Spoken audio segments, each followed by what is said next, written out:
நல்ல தகப்பனே, நன்றியோடு உம்மை நாங்கள் துதிக்கிறோம். இந்த புதிய மாதத்துக்குள்ளாய் எங்களை அழைத்து வந்த எல்லா தயவுக்காய் நன்றி. இந்த மாதத்தை காண செய்திருக்கிற எல்லா கிருபைக்காய் ஸ்தோத்திரம். இந்த 4 மாத காலமாய் உமது வல்லக்கரம் வழிநடத்தினதே, போஷித்ததே, காப்பாற்றியதே நன்றி ஐயா. உமது வல்லக்கரம் தாங்கியதே நன்றி. இந்த லாக்டவுன் நேரத்திலும் கூட ஆண்டவரே, உமது வல்லக்கரம் எங்களை தேற்றியதே, அதற்காய் சோதரிக்கிறோம்.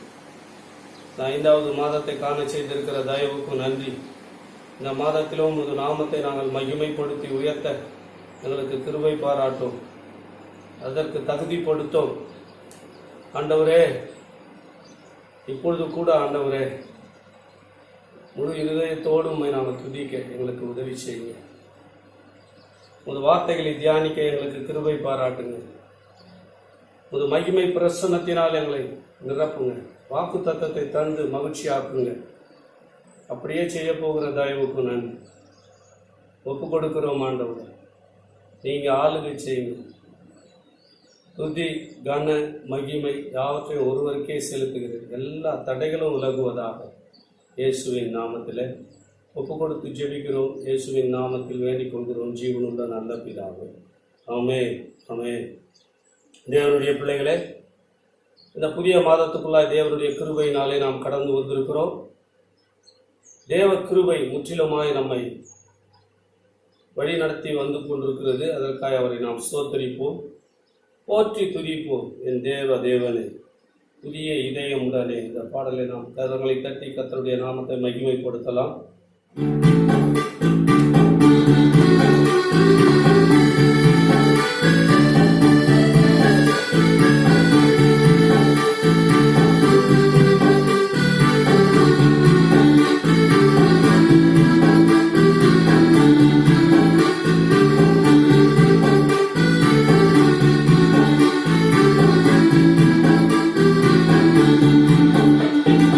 போற்றி துதிப்போம் தேவனை,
அல்லேலூயா. முழங்கால் படிப்போம். இந்த 5வது மாதத்திலே தேவன் நம்மை கொண்டு வந்திருக்கிறார். கர்த்தருக்கு ஸ்தோத்திரம் சொல்லுங்க. இயேசு கிறிஸ்துவின் நாமத்தினாலே உங்களை யாவரையும் நான் வாழ்த்தி ஆசீர்வதிக்கிறேன். தேவனுடைய பிள்ளைகளே, கர்த்தருக்குள் எப்பொழுதும் சந்தோஷமா இருப்பதே நமது பலனாய் இருக்கிறது. இப்பொழுதும் வாக்குத்தத்தத்துக்கு நேராக நாம் கடந்து செல்வோம். எசேக்கியேல் தீர்க்கதரிசன புஸ்தகம் 36வது அதிகாரம் 36வது வசனத்தை நான் வாசிக்கிறேன். கர்த்தராகிய நான் நிர்மூலமானவைகளை கட்டுகிறேன் என்றும் பாழானதை பயிர் நிலமாக்குகிறேன் என்றும் அப்பொழுது உங்களை சுற்றிலும் உள்ள மீதியான ஜாதிகள் அறிந்து கொள்வார்கள். கர்த்தராகிய நான் இதை சொன்னேன், இதை செய்வேன். ஜெபிக்கலாமா? ஒரு சின்ன ஜெபம் பண்ணிட்டு கர்த்தருடைய வார்த்தைக்கு நேராக கடந்து செல்வோம்.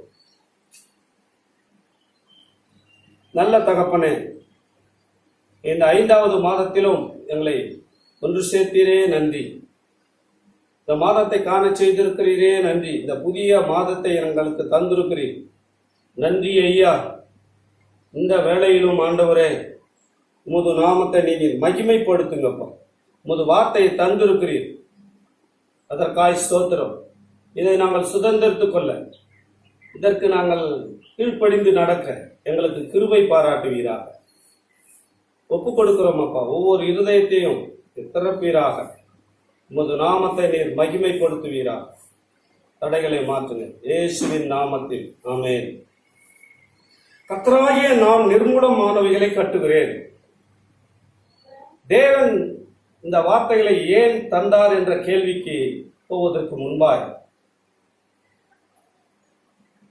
ஏதோ ஒரு சூழ்நிலையில நாம் ஆவிக்குரிய ஜீவியத்தை, ஒவ்வொரு சுபாவத்தையும் நாம் நிர்மூலமாக்கி கொண்டிருக்கிறதை இந்த வசனம் சுட்டி காட்டுகிறது.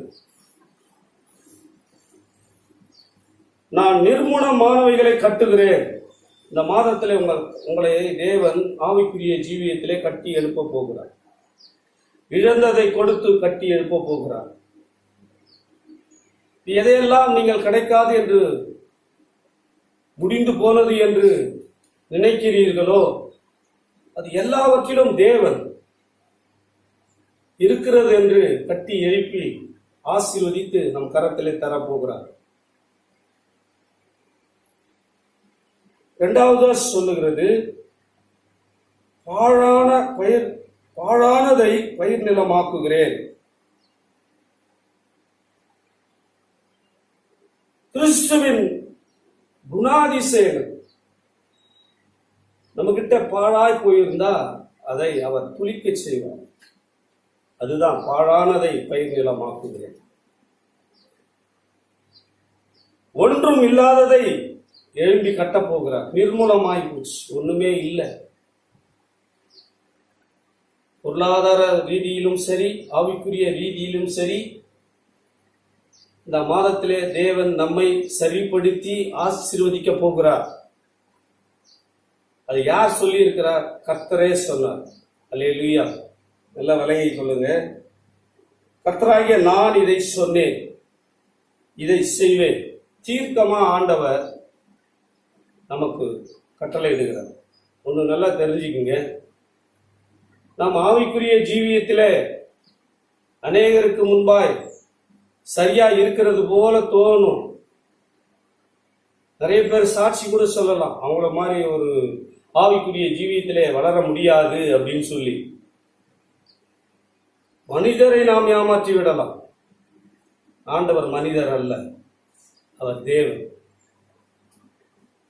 இந்த நாளிலே இந்த வார்த்தை வருகிறது என்று சொன்னால் நாம் சரியான பிற்பாடு தான் அவர் ஆசீர்வதிக்க முடியும்.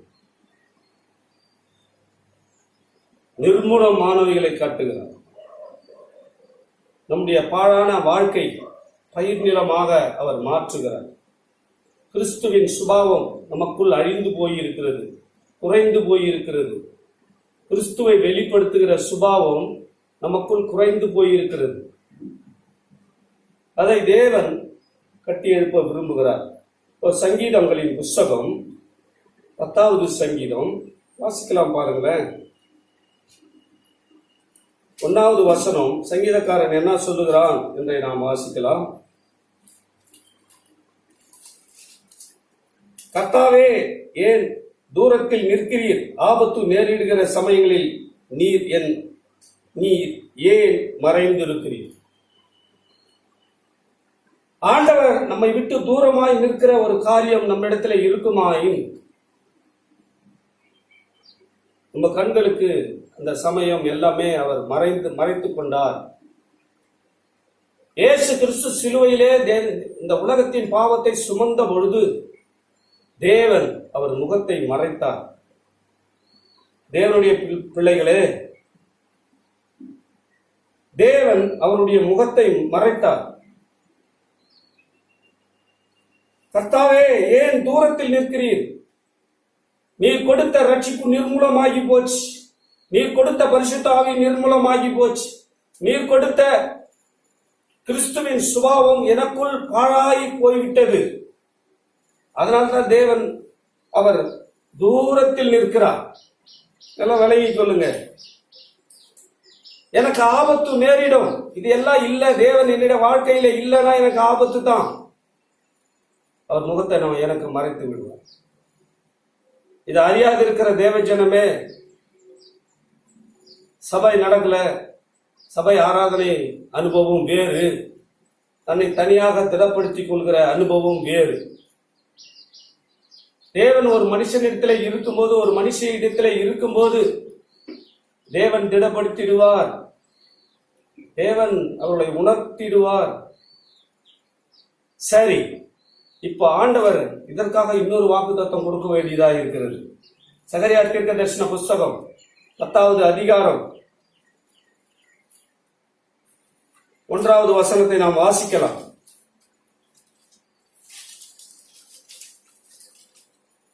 பின்மாறி காலத்து மழைக்காக கர்த்தரிடத்தில் வேண்டிக் கொள்ளுங்கள். அப்பொழுது கர்த்தர் மின்னல்களை உண்டாக்கி வயல் வெளியிலே அவரவருக்கு பயிருண்டாக அவர்களுக்கு மழையை கட்டளையிடுவார். உடனே ஆண்டவர் இதுக்கு ஒரு சொல்யூஷன் சொல்லிட்டார். நான் நிர்மூலமானவர்களை கட்டுகிற தேவன், பாழானதை பயிர் நிலமாக்குகிற தேவன். உன்னுடைய வாழ்க்கை பாழாய் இருக்கிறது, நீ எதுக்கும் உதவாத ஒரு நிர்விசாரியாய் நிர்மூலமாய் உனக்கிடத்துல ஒண்ணுமே இல்லை, வாழக்கூடிய கிறிஸ்தவ வாழ்க்கை வாழக்கூடிய தகுதி என்னிடத்துல இல்லை. அந்த சூழ்நிலை நமக்கு இருக்குமாயின் ஆண்டவர் இன்னொரு வாக்குத்தத்தத்தை நமக்கு தருகிறார். பின்மாறி காலத்து மழைக்காக வேண்டிக் கொள்ளுங்கள். நாம் ஜெபிக்கிறவர்களாய் மாற வேண்டும். இதுதான் நிறைய இந்த நாளிலே பேசப்படுகிற வார்த்தை. தேவன் சில காரியங்களுக்காக வேண்டுதல் கொடுக்கிறார், அதற்காக நாம் வேண்டுதல் செய்யணும். என்னுடைய வாழ்க்கையிலே பின்மாறி மழைக்காக நான் வேண்டிக் கொள்ள வேண்டும். முதலாவது, என்னுடைய வாழ்க்கையிலே ஆவிக்குரிய ஜீவித்திற்காக நான் பின்மாறி மழைக்காக வேண்டிக் கொள்ள வேண்டும். அதுதான் தேவன் விரும்புகிற காரியம். கர்த்தரிடத்திலே வேண்டிக் கொள்ளுங்கள் என்று தீர்க்கதரிசி சொல்லுகிறார். பின்மாறி காலத்து மழைக்காக கர்த்தரிடத்திலே வேண்டிக் கொள்ளுங்கள். அப்பொழுது கர்த்தர் மின்னல்களை உண்டாக்கி வயல்வெளியில் அவரவருக்கு பயிருண்டாக அவர்களுக்கு மழையை கட்டளையிடுவார். முன்மாறி மழை அது விதைப்புக்கு ஆதரவாய் இருக்கிறது. பின்மாறி மழை அது கனிந்து வரும்பொழுது அது சரியான கனிக்குள்ளாய் கடந்து வர அது உதவுகிறது. பின்மாறி காலத்து மழை நம் வாழ்க்கையிலே கடந்து வர வேண்டும். இயேசு வருகையிலே ஆயத்தமாய் நாம் காணப்பட வேண்டும். இயேசு கிறிஸ்து சொல்லியிருக்கிறார், கடைசி வரை நிலை நிற்பவனே ரட்சிக்கப்படுவான். ரட்சிப்பு 7 பகுதிகளாய் நாம் பிரிக்கலாம். முதலாவது ரட்சிப்பு பாப்போம் பாருங்களேன். எது நம்மிடத்திலே நிர்மூலமாகி இருக்கிறது என்று பார்க்கணும். ரட்சிப்பை நாம் விட்டு விட்டோமா? ரட்சிப்பை நினைவு கூறாமல் இருக்கிறோமா? ஒவ்வொரு நாளும் ரட்சிப்பை சுதந்திரத்துக் கொள்கிறோமா? இதை நாம் உறுதியாய் நம்மை நாம் நிதானித்துக் கொள்ள வேண்டும். ஆதியாகமம் 49:6 வாசிக்கிற பொழுது,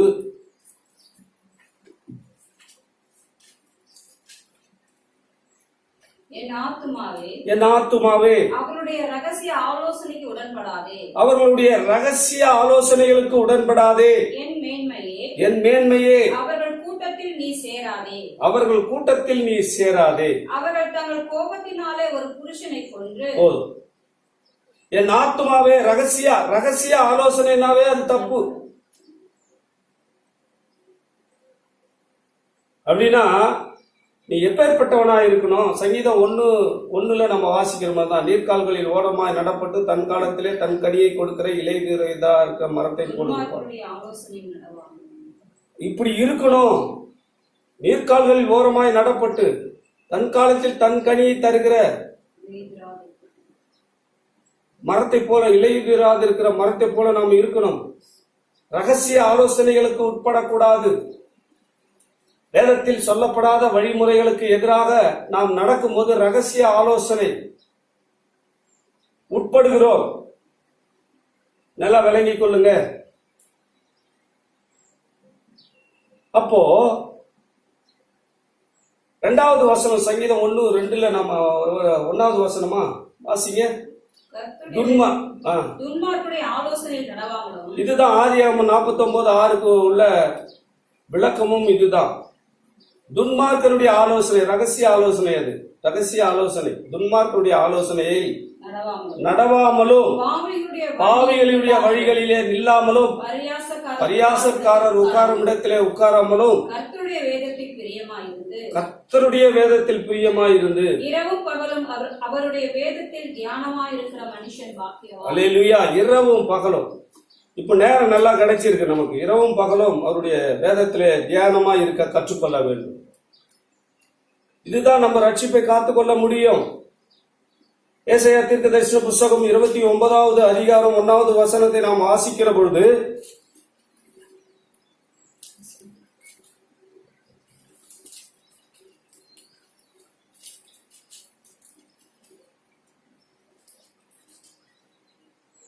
வாசிங்க. தாவீது வாசம் பண்ணின நகரமாகிய அரியேலே, ஐயோ, வருஷம் பண்டிகைகளை அனுசரித்து வந்தாலும் அரியலுக்கு இடுக்கண் உண்டாக்குவேன். நீ என்ன வேணாலும் செய், உன்னுடைய வாழ்க்கையிலே தேவன் இல்லை என்றால் உனக்கு இடுக்கண் ஜாஸ்தி. உன்னுடைய தேவன் கொடுத்த ஆசீர்வாதங்கள் முதலாவது இந்த உலக மக்களிடத்திலிருந்து நம்மை பிரித்து எடுத்திருக்கிறார். நல்லா விலகிக் கொள்ளுங்க. அதை நான் காத்துக்கொண்டேனா? ரகசிய ஆலோசனைக்கு உட்பட்டு அவர்களோடு ரகசிய ஐக்கியம் கொள்கிறேனா? அதெல்லாம் பாருங்க. தேவன் முதலாவது நம்மை மேல் அன்பு கூர்ந்து நமக்கு கிருபையை பொழிந்து எதை கொடுத்திருக்கிறார்? ரட்சிப்பை கொடுத்திருக்கிறார். அதுதான் லூக்கா எழுதின சுவிசேஷம் 1வது அதிகாரம் 77வது வசனத்தை நாம் வாசிக்கலாம். நமது தேவனுடைய உருக்கமான இரக்கத்தாலே அவருடைய ஜனத்துக்கு பாவ மன்னிப்பாகிய ரட்சிப்பை தெரியப்படுத்தவும் அவருக்கு முன்னாக நடந்து போவாய். அல்லேலூயா. நமது தேவனுடைய உருக்கமான இரக்கத்தினாலே அவருடைய ஜனத்துக்கு பாவ மன்னிப்பாகிய ரட்சிப்பை தெரியப்படுத்த அவருக்கு முன்பாக நடந்து போவார். தேவன் உன் கூட தான் வருகிறார். ஒரு ரட்சிப்பை நீ முதலாவது காத்துக்கொள். மற்றவர்களுக்கு அந்த ரட்சிப்பை பற்றி நீ சொல்லணும். அல்லேலூயா. பாவ மன்னிப்பு. தேவன் நம்முடைய பாவங்களை மன்னித்து இருக்கிறார். நாம் அநேகருடைய பாவங்களை நாம் மன்னிக்க முடியாது. மீறுதல்கள் நம்மிடத்திலே வரும்போது நாம் அதை மன்னித்துத்தான் ஆக வேண்டும். ரட்சிப்பை காத்துக்கொள்வது, மன்னிப்பை நீ சுதந்திரத்துக் கொள்வான். தேவனிடத்திலிருந்து மன்னிப்பை நீ சுதந்திரத்துக் கொள்வான். ரட்சிப்பை நீ காத்துக்கொள்ளும் போது. மத்தேயு 18:35 நாம் வாசிக்கலாம்.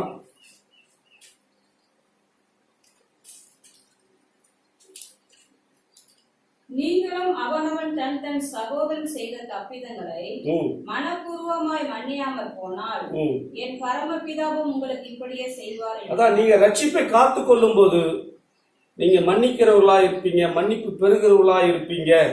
முதலாவது அரண் ரட்சிப்பு. ஒரு மனுஷனுக்கு அவன் நிர்மூலமாகாமல் இருக்கணும்னா ஆண்டவர் முதலாவது ஒரு அரணை தருகிறார். அரணை நாம் காத்து கொள்ள வேண்டும். ரட்சிப்பு என்கிற அரணை, மன்னிப்பு என்கிற அரணை நாம் காத்து கொள்ள வேண்டும். இரண்டாவதாக ஞானஸ்தானம். மார்க்கு 16 எடுத்துக்கொள்வோம். 16:16 நாம் வாசிக்கலாம்.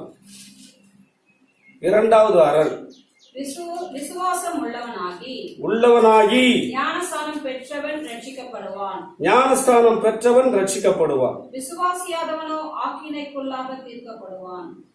விசுவாசியாதவனோ ஆக்கினைக்குள்ளாய் தீர்க்கப்படுவான். ஞானஸ்தானம் பெறும்போது பாவ மன்னிப்பை நாம் பெற்று ரட்சிப்படைந்திருக்கிறோம். இந்த ஞானஸ்தானம் ரட்சிப்பு எதனால் வந்தது? விசுவாசத்தினால் வந்தது. வாசிங்க திரும்பாத. விசுவாசம் உள்ளவனாகி ஞானஸ்தானம் பெற்றவன் ரட்சிக்கப்படுவான். பாத்தீங்களா? இரண்டாவது அரண், நாம் ஞானஸ்தானத்திலே உடன்படிக்கை பண்ணி இருக்கிறோம். ஏன் ஆண்டவரை கொடுத்தார் என்பது உங்களுக்கு தெரியும். ஒவ்வொருவரும் சோதித்து பாருங்க. ஞானஸ்தானத்தை நினைவு கூறுங்க. இரண்டாவது அரண் அதுதான். மூன்றாவது அபிஷேகத்தை நினைவு கூறுங்க. ஆலயத்துக்கு வரும்போது இருந்த அபிஷேகம் இருக்கு அவங்க கிட்ட. தீத்து 3:5 வாசிப்போம் பாருங்க.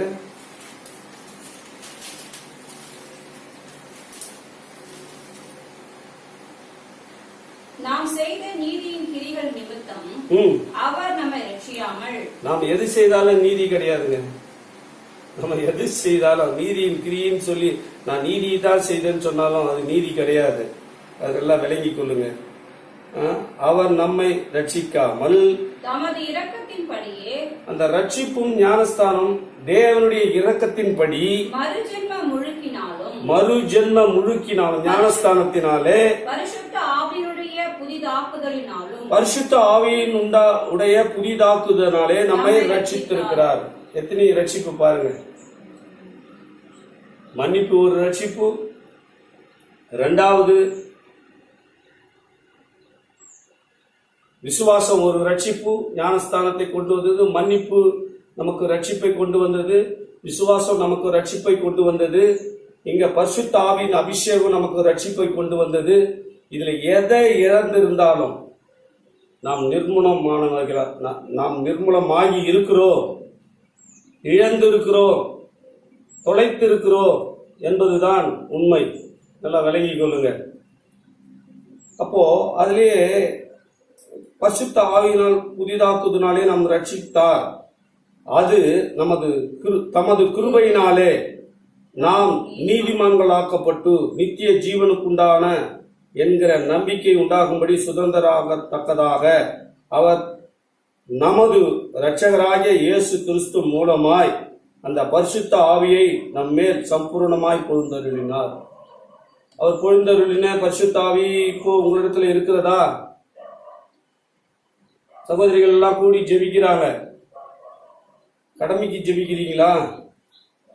ஞாயிற்றுக்கிழமை கொடுக்குற மெசேஜ் முதல்ல உட்காந்து கேளுங்க.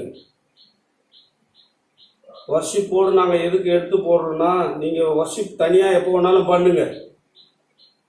ஞாயிறு ஆராதனை நினைவு கூறும்படியாக தான் இந்த வர்ஷிப் நாங்க போடுறோம். இல்லைன்னா ஒரு மெசேஜ் கொடுத்துட்டு நான் போயிட்டே இருக்கலாம். ஞாயிறு ஆராதனை நம்ம கூடி ஜெபிக்கிற அந்த அன்பு, இந்த ஐக்கியத்தை நினைவு கூறதான் நாம இதுல ஒரு மியூசிக் இல்லைனாலும் எவ்வளோ தடைகள் இருந்தாலும் இதுல வர்ஷிப் போடுறோம். வேத வசனத்தை மாத்திரம் கேட்கறவங்க இருக்கீங்க, வேத வசனத்தையும் கேட்காம இருக்கிறவங்க இருக்கீங்க. தேவன் உங்களை ஆசீர்வதிப்பாராக. பரிசுத்த ஆவி சம்பூர்ணமாய் நமக்கு கொடுத்திருக்கிறார். அது ஒரு ரட்சிப்பு. நல்லா விளங்கி கொள்ளுங்க. மறு ஜென்மம் முழுக்கினாலும் பரிசுத்த ஆவியினுடைய புதிதாய்ப்பதினாலும் நம்மை ரட்சித்திருக்கிறார். நிறைய ரட்சிப்புன்றது ஒவ்வொரு காரியத்திலையும் தொடர்ந்து வந்துகிட்டே இருக்கும். நமக்கு அதை நாம் நிர்விசாரமாய் தள்ளிவிடக்கூடாது. நல்லா விளங்கிக் கொள்ளுங்க. நான்காவது, அப்போஸ்தலர் 2:40 நாம வாசிக்கலாம் பாருங்க. அப்போஸ்தலர் 2:40. இன்னும் அநேக வார்த்தைகளினாலும் சாட்சி கூறும் மாறுபாடுள்ள இந்த சந்ததியை விட்டு விலகி உங்களை ரட்சித்துக் கொள்ளுங்கள் என்று புத்தி சொன்னார்கள். ஆதி அப்போஸ்தலர் சபைகளிலே ரட்சிக்கப்பட்ட ஜனத்துக்கு பேதுரு புத்தி சொல்லுகிறார். என்ன சொல்றாரு அப்படின்னா 38 பேதுரு அவர்களை நோக்கி, நீங்கள் மனம் திரும்பி ஒவ்வொருவரும் பாவம் மன்னிப்புக்கென்று இயேசு கிறிஸ்துவின் நாமத்தினாலே ஞானஸ்தானம் பெற்றுக் கொள்ளுங்கள், அப்பொழுது பரிசுத்த ஆவியின் வரத்தை பெறுவீர்கள். வாக்கு தத்தமானது உங்களுக்கும் உங்கள் பிள்ளைகளுக்கும் நம்முடைய தேவனாகிய கர்த்தர் வரும் வரைக்கும் தூரத்தில் உள்ள யாவருக்கும் உண்டாயிருக்கிறது என்று சொல்லி, இன்னும் அநேக வார்த்தைகளினாலே சாட்சி கூறு மாறுபாடு உள்ள இந்த சந்ததியை விட்டு விலகி உங்களை ரட்சித்துக் கொள்ளுங்கள் என்று புத்தி சொன்னான். வேறுபாட்டின் ஜீவியத்தை நாம் ஜீவிக்க கற்றுக்கொள்ள வேண்டும். இந்த உலகத்துக்குரிய சுபாவம் இப்பொழுதும் நம்மை ஆட்கொண்டிருந்தா எந்த காலத்துல நம்ம மனம் திரும்புதலுக்கு ஏதுவான ஒரு ரட்சிப்பு நமக்கு வரப்போகிறது. இது ஒரு அரண். இப்போ இதெல்லாம் ரட்சிக்கப்பட்டது ஒரு தேவன் மன்னிப்பை தந்து, பாவம் மன்னிப்பை தந்து நம்ம என்ன பண்ணியிருக்கார், ஆசீர்வதித்து இருக்கிறார். அது ஒரு அரண். ஞானஸ்தானத்தை கொடுத்திருக்கிறார். விசுவாசத்தினாலே நாம் ஞானஸ்தானம் எடுத்திருக்கிறோம். பரிசுத்தாவி, இதெல்லாம் ஒரு அரண்.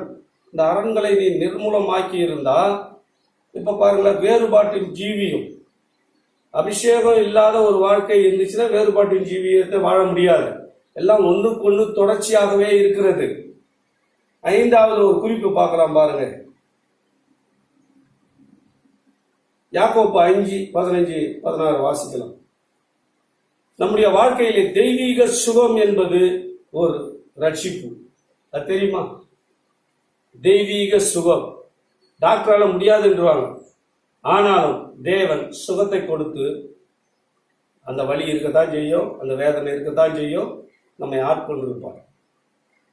புரியுதுங்களா? வாசிக்கலாம்.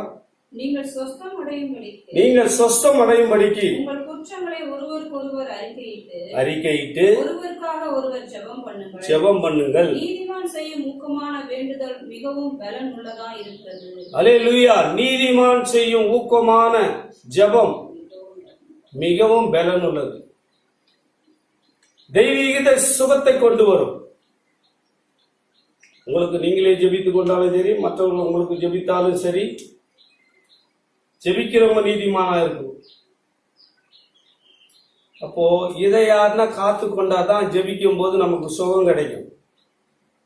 நான் உங்களுக்காக ஜெபிக்கும் போது உங்களுக்கு சுகம் இல்லைன்னா, இதை நான் காத்து கொள்ளவில்லை, நீதிமான் என்ற அந்தஸ்தை நான் நிர்மூலமாக்கி இருக்கிறேன். தேவன் இந்த மாதத்திலே அதை கட்டுவார். அல்லேலூயா. ஆறாவது, 2 தெசலோனிக்கேயர் 2:13 நம்ம வாசிக்கலாம்.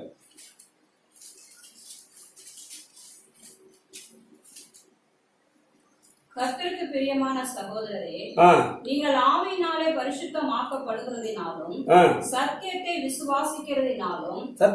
விசுவாசிக்கிறதினாலும் ரட்சிப்படையும்படிக்கு, பரிசுத்த ஜீவியம் ஜீவிக்கிறதுனால, சத்தியத்தை விசுவாசிக்கிறதுனால ரட்சிப்படையும்படிக்கு, சத்தியத்தை விசுவாசிக்கிறதுனால, வார்த்தை உண்மையை நம்ம விசுவாசிக்கிறதுனால, இயேசுவை நாம விசுவாசிக்கிறதுனால ஒரு பரிசுத்த ஜீவியம் ஜீவிக்க முடியும். அது ஒரு ரட்சிப்பை கொண்டு வருது. அது ஒரு அரண் நமக்கு இந்த உலகத்துல. நல்லா விளங்கிக் கொள்ளுங்க. பரிசுத்த ஜீவியம். முதலாவது ரட்சிப்பு, மன்னிப்பினால் ரட்சிப்பு, பரிசுத்த ஆவியின் ஞானஸ்தானம், பரிசுத்த ஆவியின் அபிஷேகம், 4வது வேறுபாட்டின் ஜீவியம், 5வது பரிசுத்த ஆவியின் ஜீவியம், பரிசுத்த ஜீவியம். புரியுதுங்களா? தெய்வீக சுகம் 5வது, 6வது பரிசுத்த ஜீவியம். முதல்ல இருந்து சொல்ற பாருங்க, நோட் பண்ணிக்கங்க. மன்னிப்பு ரட்சிப்பை கொண்டு வருகிறது. முதலாவது பாவ மன்னிப்பு. இந்த மன்னிக்கிற தன்மை உங்ககிட்ட இருந்ததுன்னா ரட்சிப்பை நீங்க காத்துக்கொள்ளணும். ஞானஸ்தானத்தை, உடன்படிக்கையை நீங்க நினைவு கூர்ந்து இருந்தீங்கன்னா நீங்க அந்த ரட்சிப்பை காத்துக்கொள்ளலாம்.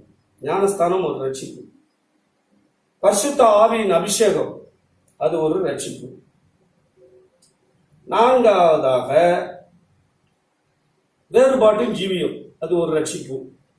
ஐந்தாவதாக தெய்வீக சுகம் அது ஒரு ரட்சிப்பு. ஆறாவது பரிசுத்த ஜீவியம் அது ஒரு ரட்சிப்பு. ஏழாவது ஜெய ஜீவியம். 1 பேதுரு 1:5 நம்ம வாசிக்கும் போது,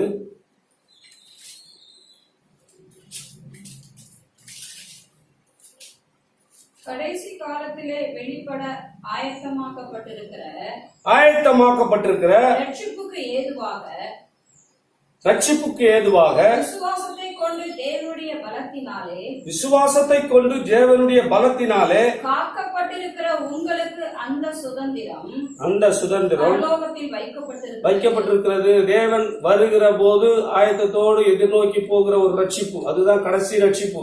இந்த ரட்சிப்பு ஒன்னையும் நாம விலைக்கு வைக்க கூடாது. ஒவ்வொரு நாளும் நாம அதை நம்மிடத்துல சோதித்து பார்க்கணும். இதுதான் கடைசி வரை ரட்சிப்பு.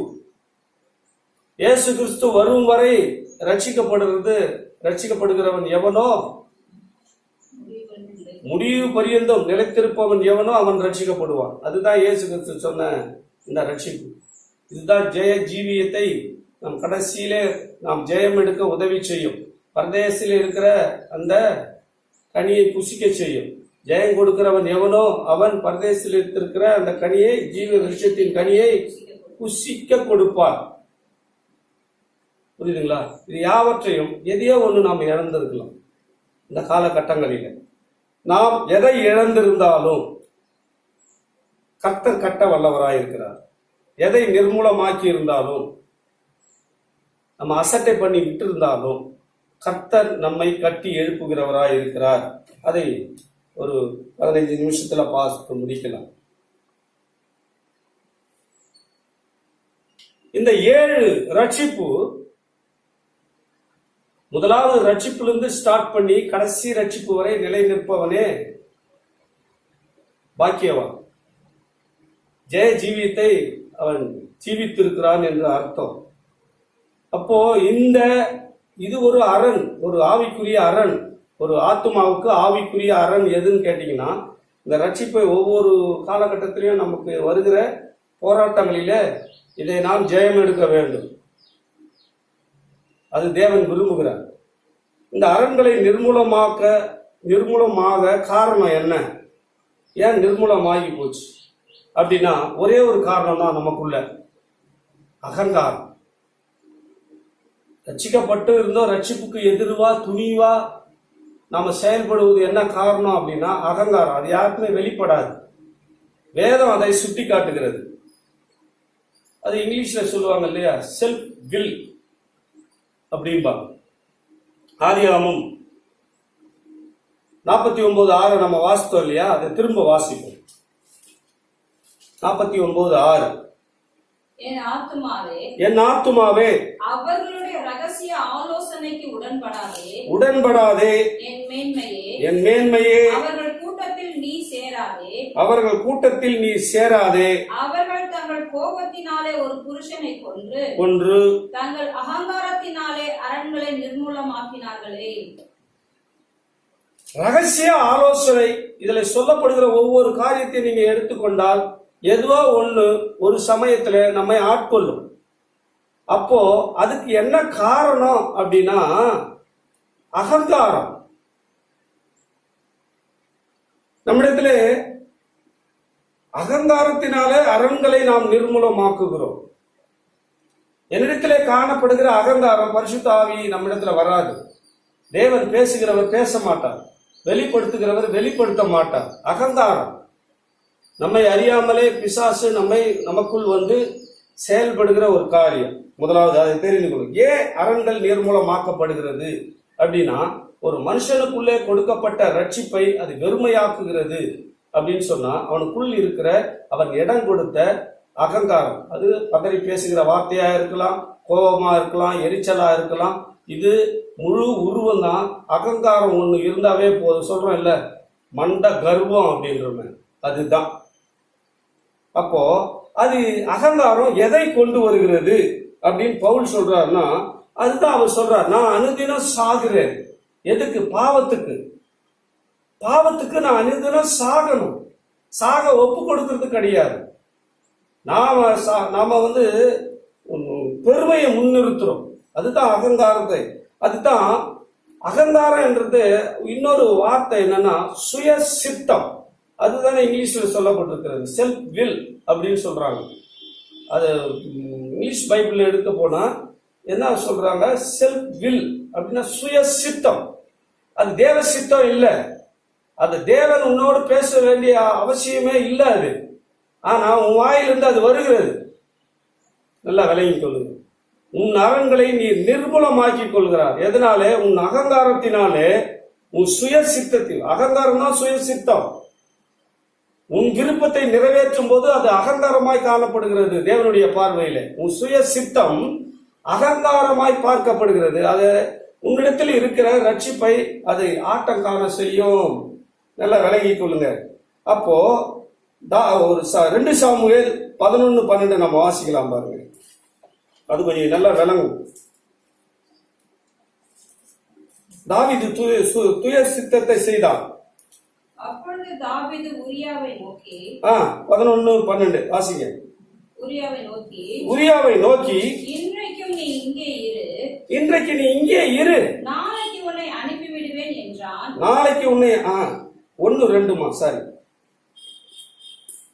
மறுவருஷம் ராஜாக்கள் யுத்தத்துக்கு புறப்படும் காலம் வந்தபோது தாவீது யோவாபையும் அவனோடு கூட தன் சேவகரையும் இஸ்ரவேல் அனைத்தையும் அம்மோன் புத்திரரை அழிக்கவும் ராக்காவை முற்றுகை போடவும் அனுப்பினான். தாவீதோ எருசலேமில் இருந்து விட்டான். ஒரு நாள் சாயங்காலத்தில் தாவீது தன் படுக்கையிலிருந்து எழுந்து அரண்மனை உப்பரிக்கையின் மேல் உலாத்தி கொண்டிருக்கும் போது ஸ்நானம் பண்ணுகிற ஒரு ஸ்திரீயை உப்பரிக்கையின் மேல் இருந்து கண்டான். அந்த ஸ்திரீ வெகு சௌந்தரியம் உள்ளவளாய் இருந்தாள். போருக்கு போக வேண்டியது தேவ சித்தம். அந்த இடத்துல போர் நடக்குது, நீ போப்பா, நீ நான் வெற்றி தருவேன்னு ஆண்டவர் சொல்லிட்டார். இவன் என்ன பண்றான்? எல்லாரையும் அனுப்பிட்டு போர்ல போய் அவன் இங்கும் அங்கேயும் அலையணும். அந்த இடத்துல அந்த போர் வீரர்கள் சரியா இருக்கிறாங்களா, எங்க தளபதிகள் சரியா இருக்கிறாங்களா, முன் இருக்கிற காலான் படை சரியா இருக்கிறதா, குதிரை படை சரியா இருக்கிறதா, இதையெல்லாம் அவன் கண்காணிக்க வேண்டிய இடத்துல இருக்கிறவன் இங்கே மொட்டை மாடியில ஹாயா உலாத்திட்டு இருக்கிறார். இது சுய சித்தம், தேவ சித்தம் இல்ல. சுய சித்தம் பாவத்தை கொண்டு வந்தது. சுய சித்தம் அவனை நிர்மூலமாக்கினது. நம்முடைய வாழ்க்கையிலே அப்படிதான். ஜெபிக்கலான்னு தோணும், ஜெபிக்கிறதுக்கு நம்ம இடம் கொடுக்கறது கிடையாது. எல்லாம் விளங்கி கொள்ளுங்க. இந்த ஊரடங்கு காலத்திலே சத்ரு பயங்கரமா கிரியை செய்வான். ஆண்டவரை பற்றி கொள்ளல அப்படின்னா உங்க இருதயத்துல வேசித்தனமும் விகாரமும் குடிகொண்டிருக்கிறது என்ற அர்த்தம். எப்படியோ இச்சையின் ஆவி உள்ள வந்துடும், பொருளாசை ஆவி உள்ள வந்துடும். தேவன் விரும்புகிற சித்தம் நம்ம இடத்துல நிறைவேறாது. பாருங்க, நம்முடைய ஊழியத்தில அநேகர் நான் சொல்லும் போது சிரிப்பாங்க. இவ்வளவு சபையை வச்சுக்கிட்டு இவர் தேவ சித்தம் பேசுறாரு. இப்ப வருகிற எழுப்புதலின் காலத்தில் தேவ சித்தம் மாத்திரமே நடக்கும் என்று பரிசுத்தவான்கள் கூறுகிறார்கள். ஆதி அப்போஸ்தலர் காலத்துல கூட நீங்க எடுத்து வாசித்து பார்த்தீங்கன்னா ஒவ்வொருத்தரையும் சீஷராகத்தான் மாற்றி ரட்சிக்கப்பட்டவர்கள் அனைவரும் சீஷராக மாறினார்கள். சீஷத்துவம் தாங்க கடைசியில எழுப்புதலை கொண்டு வரும். ஒரு விசுவாசியால எழுப்புதல் கொண்டு வர முடியாது. முற்றிலுமாய் அவன் அர்ப்பணிக்க வேண்டும். ஒரு விசுவாசியா இருந்தா சுயநலமா வாழ்ந்துட்டு போயிடலாம்.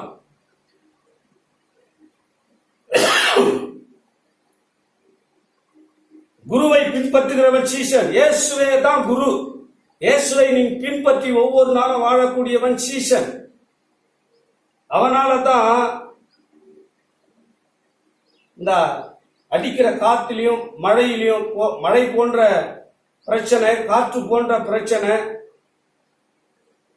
பெரிய மேடுகள் போன்ற பிரச்சனை, எரிகோ கோட்டை போன்ற பிரச்சனை அவர்களுடைய வாழ்க்கையில வரும்போது எல்லாத்தையும் தும்சம் பண்ணி கர்த்தருக்காக நிற்பாங்க.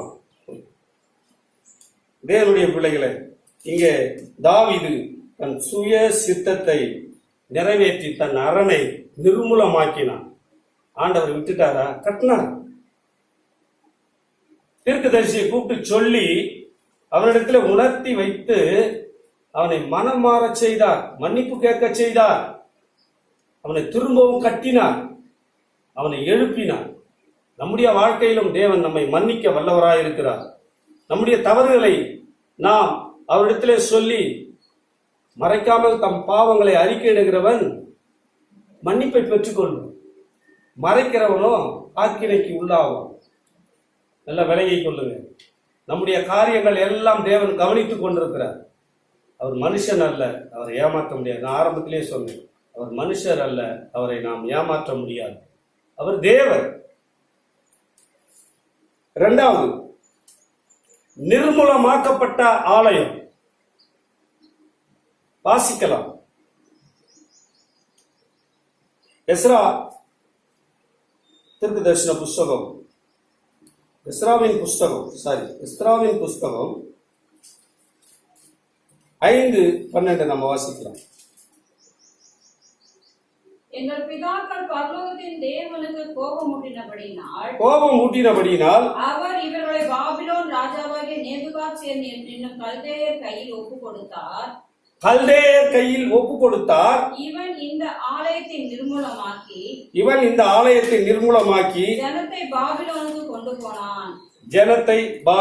கொண்டு போனான். பிதாக்கள் செய்த பாவத்தின் நிமித்தமாக ஒரு அடுத்த தலைமுறை இப்ப பாபிலோனுக்கு அடிமையாக போகிறார்கள். இந்த ஆலயத்தை நிர்மூலமாக்கப்பட்டது. புதிய ஏற்பாட்டிலே ஆலயம் என்பது என்ன நமக்கு தெரியும். 1 கொரிந்தியர் 3:16-17 வாசிக்கும் போது,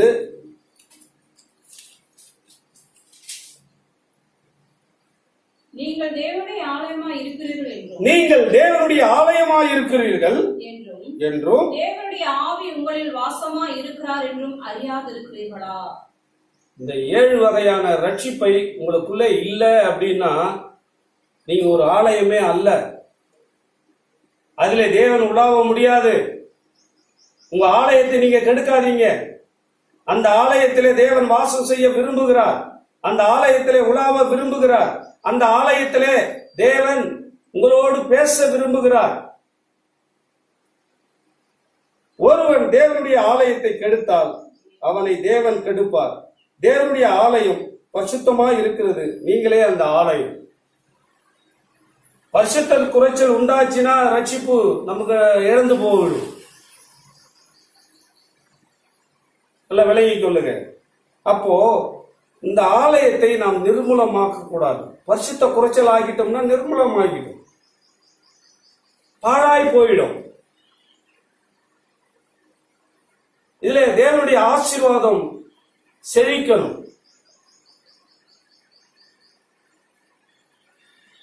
ஆறு 19 கூட நம்ம வாசிக்கலாம் பாருங்க. அதுலயே 6:19 1 கொரிந்தியர் 6வது. உங்கள் சரீரமானது நீங்கள் தேவனாலே பெற்றும், உங்கள் சரீரமானது உங்களால உண்டானதல்ல, அது தேவனாலே பெற்றும் உங்களில் தங்கியும் இருக்கிற பரிசுத்த ஆவியினுடைய ஆலயமாய் இருக்கிறது என்றும் நீங்கள் உங்களுடையவர்கள் அல்லவென்றும் அறியீர்களா? இந்த சரீரத்துக்கு உங்களுக்கு சம்பந்தமே இல்லை. பாழாக்கிறதுக்கு மட்டும் உங்களுக்கு என்ன உரிமை இருக்க போகிறது? தேவன் திட்டவட்டமா சொல்லிட்டார். கொஞ்ச நேரம் படுத்தா நல்லா இருக்கும், நம்ம சரீரம் நிலைக்கும். ஆவி கொஞ்ச நேரம் ஜெபிச்சா நல்லா இருக்கும், ஆனா சரீரம் ஜெயிச்சிடும். வேதம் சொல்லுகிறது, மாம்சமோ பலவீனமானது, ஆவியோ உற்சாகம் உள்ளது. உற்சாகம் உள்ளது தோத்து போயிடும், பலவீனமானது ஜெயிச்சிடும். இது எதனால் உண்டாகிறது அப்படின்னா, 7 வகையான ரட்சிப்பை குறித்து பார்த்தோம் இல்லையா? ஏதோ 2 அதுல இல்ல. பூரணமாய் இருந்தா தானே அது பலப்பட்டதாய் காணப்படும். அதனால இந்த சரீரத்துக்கு நம்ம முக்கியத்துவம் கொடுக்கிறோம். இந்த சரீரத்தை நிமித்தம் ஆவியிலே நாம் கலங்குகிறோம், ஆத்மாவிலே கலங்குகிறோம், கண்ணுக்கு முதலிடம் கொடுக்கிறோம், செவிக்கு முதலிடம் கொடுக்கிறோம், நாவுக்கு முதலிடம் கொடுக்கிறோம். இதெல்லாம் சுய சித்தத்தை கொண்டு வருகிறது. சுயசித்தம் கொண்டு வந்தாவே அகங்காரம் ஆயிடுது, பெருமையை கொண்டு வருது. நல்லா விளங்கிக் கொள்ளுங்க. அங்க பரிசுத்த குறைச்சல் உண்டாகிறது. தேவனுடைய ஆலயத்தை நாம் கெடுக்கிற விதம் கண்களினாலே கெடுக்கலாம், செவியினாலே கெடுக்கலாம், வாயினாலே கெடுக்கலாம். இதையெல்லாம் தேவன் விரும்புகிற காரியம் அல்ல.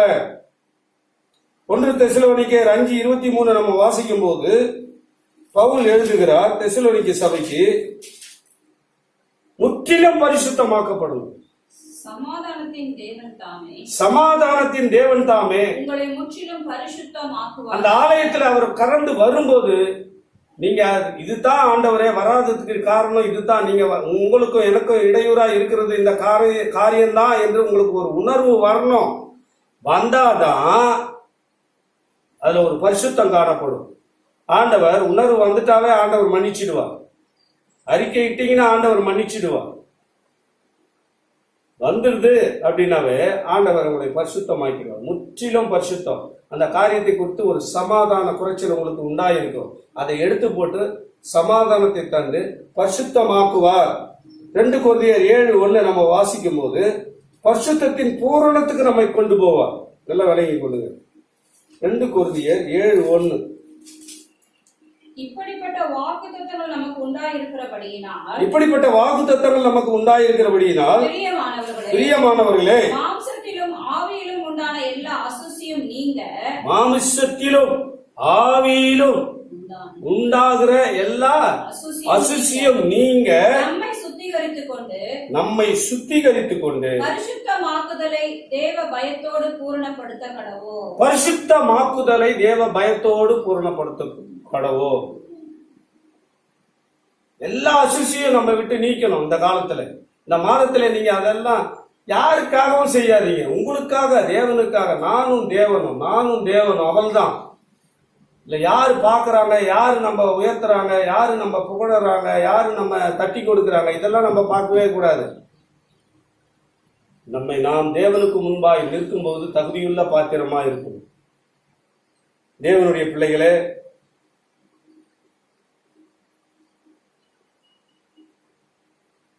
எசேக்கியா தீர்க்கதரிசன புஸ்தகம் வாசித்துக்கொள்ள 43:12 வாசிங்க. தேவனுடைய ஆலயத்துக்கு என்று ஒரு பிரமாணம் இருக்கிறது, அதை தெரிந்து கொள்ளுங்கள். தேவனுடைய ஆலயம் அது கட்டடத்தால் கட்டப்பட்ட ஆலயமாய் இருந்தாலும் சரி, இங்க சரீரமாகிய ஆலயமாய் இருந்தாலும் சரி, அதுக்கென்று ஒரு கட்டளையை தேவன் வைத்திருக்கிறார். ஆலயத்தினுடைய பிரமாணம் என்னவென்றால் மலை உச்சியின் மேல் சுற்றிலும் அதன் எல்லை எங்கும் மிகவும் பரிசுத்தமாய் இருக்கும். அதுதாங்க ஆலயத்தின் பிரமாணம். என்ன பிரமாணத்திலே நான் கை வச்சிட கூடாது. சரீரமே உன் தேவனுடைய ஆலயம் தேவன் சொல்லிட்டாருன்னு வச்சுங்களேன், அதுக்கு ஒரு பிரமாணம் இருக்கிறது. அதான் அந்த பிரமாணம் தான் பரிசுத்தம். இந்த உலகத்துக்கு கடந்து போகும்போது நம்மளை பார்க்கும்போது பரிசுத்தவான் வரான்லாம் சொல்ல மாட்டாங்க. நாமளும் அவங்கள மாதிரி தான் இருப்போம். நமக்குள்ளே தேவன் வாசம் செய்கிறார் பரிசுத்தமா இருந்தா. அல்லேலூயா. ஏன் எஸ்ரா காலத்திலே அந்த வார்த்தை சொல்லப்பட்டது? என் முற்பிதாக்கள் பாவம் செய்தார்கள் என்று சொன்னான். அது என்ன பாவம் தெரியுதா உங்களுக்கு? வேதத்தை நல்லா வாசித்து இருந்தீங்கன்னா நிறைய நேரம் நம்ம இதை தியானித்து இருக்கிறோம். எசேக்கியேல் செய்த பாவம் தான். ஒண்ணு நல்லா தெரிஞ்சுக்கங்க, பரிசுத்தம் ஆகிறதுக்கு ஒரு பிரமாணத்தை தேவன் கொடுப்பார் என்றால் ஒரு ஆலயத்துக்கு, அதுல அந்த ஆலயத்தின் நிமித்தமாகவும் சரி, நாட்டின் நிமித்தமாகவும் சரி, ஒரு சரீரத்தின் நிமித்தமாகவும் சரி, ஒரு குடும்பத்தின் நிமித்தமாகவும் சரி, அது ஒரு ரகசியம் காக்கப்பட வேண்டும். அப்பதான் பரிசுத்தத்தை நீங்க பாதுகாத்துக் கொள்ள முடியும். உடம்பு சரியில்லாத இருந்தானே எசேக்கியா தீர்க்கதரிசி, அப்ப என்ன நடந்தது? பாபிலோன்ல இருந்து வந்து பாக்குறதுக்கு வந்தாங்க. சாரி, வருகிறார்கள். அங்கே எசேயா 39:3 நம்ம வாசிக்கலாம் பாருங்க. அப்பொழுது எசேயா தீர்க்கதரிசி எசேக்கியா ராஜாவிடத்தில் வந்து அந்த மனுஷர் என்ன சொன்னார்கள்? எங்கே இருந்து உம்மிடத்தில் வந்தார்கள் என்று கேட்டான். எங்கே இருந்து உம்மிடத்தில் வந்தார்கள் என்று கேட்டான். அதற்கு எசேக்கியா பாபிலோன் என்னும் தூர தேசத்திலிருந்து பாபிலோன் என்னும் தூர தேசத்திலிருந்து என்ன பார்க்க வந்திருக்கிறாங்க. வந்திருந்துங்களா? நீ என்ன காமிச்ச? எல்லாத்தையும் காமிச்சிட்டாங்க. அவங்களுக்கு மறைபொருளா ஒண்ணுமே இல்ல. இதுதான் சுய சித்தம்ன்றது. இதுதான் சுய சித்தம். ஆண்டவர் காமிக்க சொன்னாரா? நாம் கூட சொல்லுவோம் இல்ல, நான் கூட நிறைய நேரம் இந்த தவற பண்ணியிருக்கேன். எல்லாருக்கும் சொல்ல வேண்டியதெல்லாம் நம்ம சொல்லணும்னு அவசியம் கிடையாது. புரியுதுங்களா? நான் அப்படியா இருக்கிறனாக்கும், நான் இப்படி இருக்கிறனாக்கும், என் பொண்ணு நல்லா படிக்குமாக்கும், என் பையன் நல்லா படிப்பானாக்கும், இது என்னால சம்பாதிச்சு கட்டப்பட்ட வீடு, ஊழியமா இருந்தா எங்களுக்கு 4 சபை இருக்கு, 5 சபை இருக்கு அப்படின்னு சொல்லிக்கிறது, இது எல்லாம் தேவன் விரும்பாத ஒரு காரியம். சில ரகசியங்களை நாம் சொல்லக்கூடாது. ஆண்டவர் சொல்லதான் சொல்லணும். ரகசியங்களை நாம் சொல்லும் போது பரிசுத்த குறைச்சல் வருகிறது. அது பெருமையை வந்தாவே, அகங்காரம் வந்தாவே சுயசித்தத்தை நிறைவேற்றும். நல்லா விலகிக் கொள்ளுங்க. அப்போ ஆண்டவர் அதை விரும்பவில்லை. என்னாச்சு? உன் காலத்துல இதை செய்ய மாட்டோம்பா, நான் என்ன பண்ணுவேன்? உன்னுடைய சந்ததி காலத்துல இதை செய்வேன். அதனால்தான் அவங்க இப்போ அடிமையா ஒப்பு கொடுக்கப்பட்டார்கள். அதனால்தான் எஸ்ரா தீர்க்கதரிசன புஸ்தகத்துல நம்ம அதை வாசிச்சோம். ஆலயத்துக்குன்னு ஒரு பிரமாணம் இருக்கு, அது பரிசுத்தம். நம்ம கூடி வருகிற இடமா இருந்தாலும் சரி, நம்முடைய சரீரமா இருந்தாலும் சரி, அதுல ஒரு பரிசுத்தம் காணப்பட வேண்டும். அந்த பரிசுத்த குறைச்சலுக்கு மூல காரணம் அகங்காரம், சுயசித்தம், நல்லா விளங்குங்க, பெருமை. இதெல்லாம் தேவன் விரும்பாத ஒன்று. இதெல்லாம் நிர்மூலமாக்குகிற வாழ்க்கையை வாழ செய்யும். தேவனுடைய பிள்ளைகளே, தேவன் நிர்மூலமானதை கட்டுவார், பாழானதை பயிர் நிலமாக்குவார். இந்த மாதத்தின் வாக்கு தத்துவம். எதிலே நீங்க நிர்மூலமாகி இருக்கிறீங்க, கர்த்தரோடு நீங்க ஒப்புரவாயிடுங்க. எதுல நீங்க பாழாய் கிடைக்கிறீங்க, கர்த்தருடைய சமூகத்திலே ஒப்புரவாக்குங்க, பயிர் நிலமாக்குவார். அவர் நிர்மூலமானதை கட்டுவார். கடைசி காலங்களில வந்திருக்கிறோம். எழுப்புதல் செய்திகளை கேள்விப்பட்டுக் கொண்டிருக்கிறோம். எழுப்புதலுக்காக ஜெபித்துக் கொண்டிருக்கிறோம். அதுல பங்கடைய வேண்டும். புரியுதுங்களா? பங்கடைய வேண்டும். கர்த்தர் அதை எதிர்பார்க்கிறார். தேவனுடைய பிள்ளைகளை, தேவன் உங்களை ஆசீர்வதிப்பார். தேவ சித்தத்துக்கு ஒப்பு கொடுத்து ஓடுங்க. கர்த்தர் ஆசீர்வதிக்க வல்லவராயிருக்கிறார். நாம் ஜெபிக்கலாமா? நல்ல தகப்பனே, எங்களுக்கு மன்னிப்பை தந்து, ரட்சிப்பை தந்தி, ஞானஸ்தானத்தை தந்தி, பரிசுத்த ஆவியின் அபிஷேகத்தை தந்தி, விசேஷமாய் வேறுபாட்டின் ஜீவியத்தை தந்தி, பரிசுத்த ஜீவியத்தை தந்தி.